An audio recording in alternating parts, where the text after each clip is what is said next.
All right, here we go. We're going to box break number 11, Allen & Ginter 2020, out of a sealed case. 2 boxes left, so this is the second to last box. It's been fairly uneventful so far. I have pulled a couple of printing plates, although I'm not a big fan of printing plates. A couple of rip cards. Pulled a few autos. Box loader doesn't seem to be heavy, so likely not a rip loader. It is Yordan Alvarez. Nice. I think I've pulled like the Allen & Ginter Rainbow of Yordan Alvarez. I've only pulled one of his base cards, but I've pulled the box loader. I've pulled a mini framed relic. I've pulled the mini. And I've pulled actually a couple of his insert rookies. So Escobar, Robles, Dobbins, Freeman, Walker, Shanghai. Okay, and Willie Mays. Pack number 2. Got Joe Torre, Jose Altuve, Eloy, Merrifield, Real Muto, Mark Grace. Unfortunately, he's a Diamondback.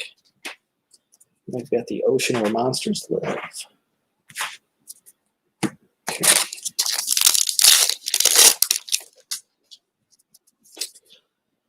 So I will take a short break after this box, and we'll potentially list, depends on what's pulled, potentially list any hits on eBay, and then I'll come back with the 12th box. Then I'll do some sorting, and I'll list rookies like Gavin Lux. Oh, and it looks like this row is going to be the hit row, and oh yeah, we've got a Cub relic, second Cub relic of the case. Willie C. Wilson Contreras. Eddie Matthews. I've got a fun Wilson Contreras story. I met him a couple times, but I'll share my stalkerish meeting of Wilson Contreras. So was at Chicago Sports Spectacular a couple years ago. So I'm sharing the Wilson Contreras story because I just pulled the relic. So this is probably a hit. This is probably a hit. So we'll get to those. So we're at the Chicago Sports Spectacular. Me and my buddy Dave are staying down the street in like a Super 8 or something like that, about a mile down the road. And if you've been to the National in Chicago, it's held at the same place in Rosemont, the Convention Center. They do a show twice a year, March and November. So this was a November show because it was snowing. And it was the Saturday of the show. And so my buddy and I went over to Denny's, which was next door, had breakfast. Oh my God. I forgot how great Denny's breakfast was. And Wilson Contreras has great breakfast taste because as we were paying, we were at the door at the cash register up front, and I see a guy walking in the parking lot. I'm like, dang, that looks like Wilson Contreras. But I'm thinking, nah, there's no way he's out in Rosemont having breakfast at Denny on a Saturday morning. But I think he was signing, so it's possible. He walks in the door. Sure enough, it's Wilson Contreras walking into Denny's. I didn't want to bring attention to him, but I just kind of looked up at him. I smiled and I gave him a fist bump, and I think he appreciated that because he just kind of had a grin on his face, and he gave me a fist pump back, and we were on our way. We left, and he got seated. So we get back to the hotel room, and the hotel is just on the other side of the parking lot. So the hotel room, and Dave's like, man, that's pretty cool. Wilson Contreras having breakfast at Denny's. And he's like, should we wait for him so we can get his autograph?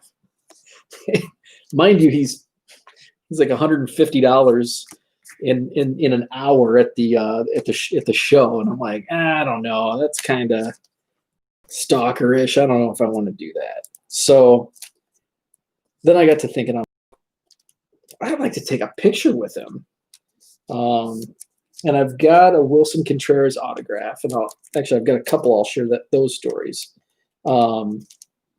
So we're hanging out in the hotel room, and I'm like, and Dave's pushing for it. He's really pushing. Like, we should go just hang out in the parking lot and just to see.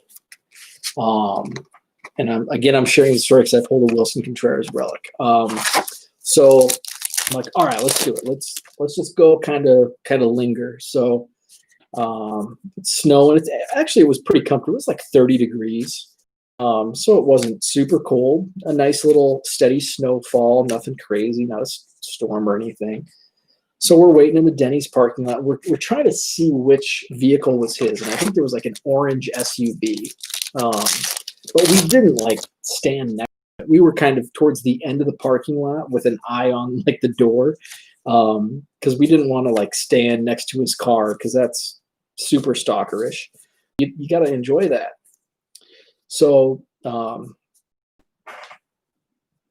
talking about Wilson Contreras, meeting him in a parking lot at Denny's. I had my first autograph of Wilson Contreras was actually through the mail.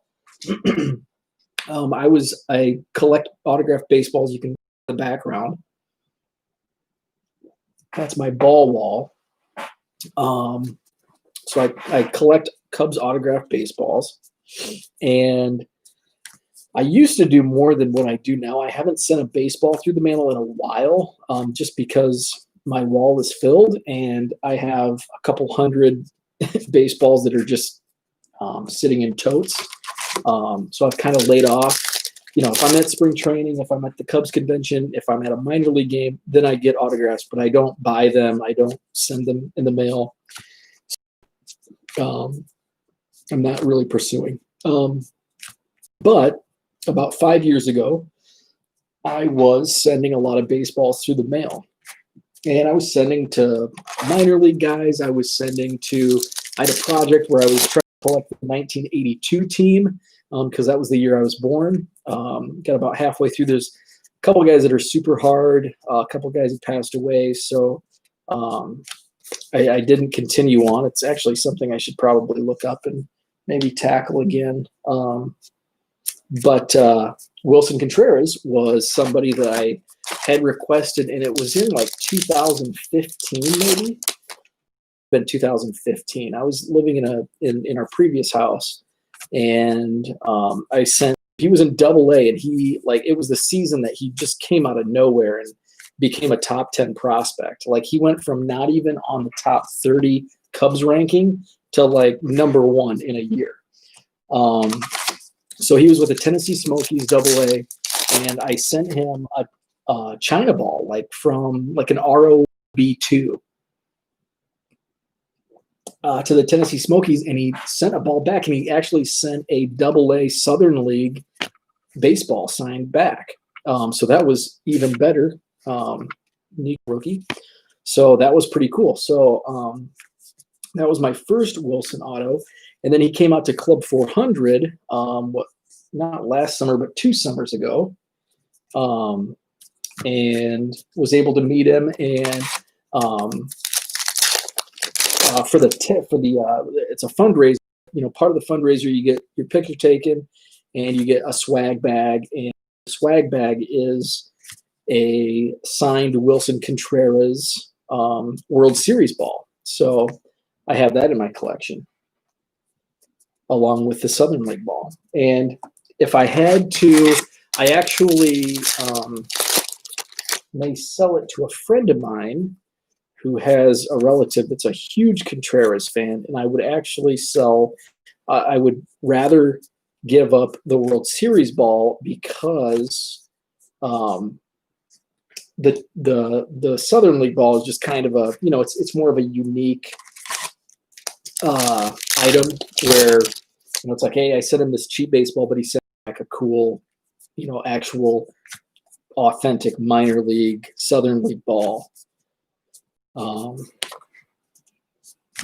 not a big, and I only have a couple World Series balls signed. I bought a few blank World Series balls after the World Series. I had Justin Grimm signed one. I think Montgomery signed one. I think I had one other player. Nobody. Well, actually, I think it was Miguel Montero. And then I sold a couple of them unsigned. And I've got a Ben Zobrist ball, World Series ball, and a Javi Baez, and those were both from Club 400 events also. So these last two packs are hits. I forgot, going back, I've been on this Wilson Contreras story kick, and that was the first hit. So I've got two more hits. The first hit was Wilson Contreras, which led to all the Contreras talk. And these two packs were in that row, and all of my cases, or all of my boxes in this case, the hits have been in the same row, which that's the only hit I've had. So here's going to be hit number 2. So I'm going to watch the screen as I pull these. And sometimes it's hard for me because I'm just so used to looking down, especially because I can't read the player names backwards. Ooh, Luis Robert.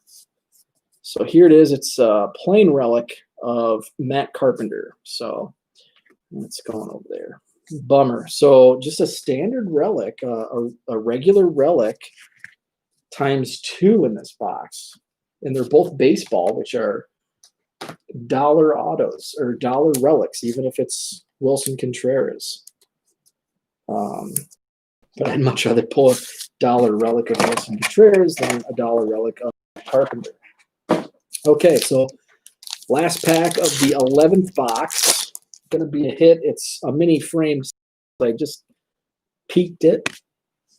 Back-to-back Cubs. I wouldn't mind if this is a Cubs hit. Holy crap, 3 Cubs. That's a first. 3 Cubs in a row. And it's a mini frame relic of Wade Boggs. Interesting. So he is a Tampa Bay Devil Ray in the regular set, but he's a Red Sox in that relic. So, okay, not bad. That was kind of a bummer box because they were all relics, even though one was mini framed. Hopefully, box number 12, hopefully save the best for last because there has not been much to celebrate about in this case. Kind of a bummer. 3 relics in that box. A Wade Boggs mini frame is okay. I'll take it. I want a big case hit. I want a monster. I want one of those big loaded boxes coming up next. So box number 12 coming up. Not much to list here. One was a Cub, so obviously he stays in the collection. Matt Carpenter, I'll probably set aside for a trade, and I'll probably list Wade Boggs. So I'm going to end box break number 11, and we'll be back with box break number 12 in a few minutes.